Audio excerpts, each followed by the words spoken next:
How to access cPanel Web Disk. Log into your cPanel account and you will be on this page. Go to the Files section and click the Web Disk. Scroll down to the table Manage Additional Web Disk Accounts. It enlists the web disk accounts you have created. Click the Configure Client Access. There are options for different operating systems. Select the one which you use. Click Download Configuration Script.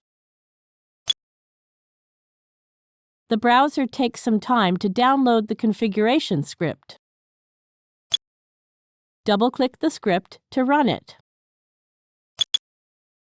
Click the OK button. Now enter username and password.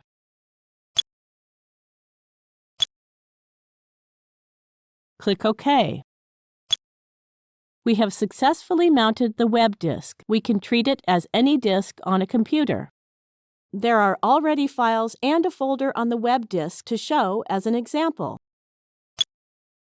You can perform the various tasks on this file and folder. You can also add more files and they will be on the web. Now you know how to get access to cPanel Web Disk. Thank you for watching.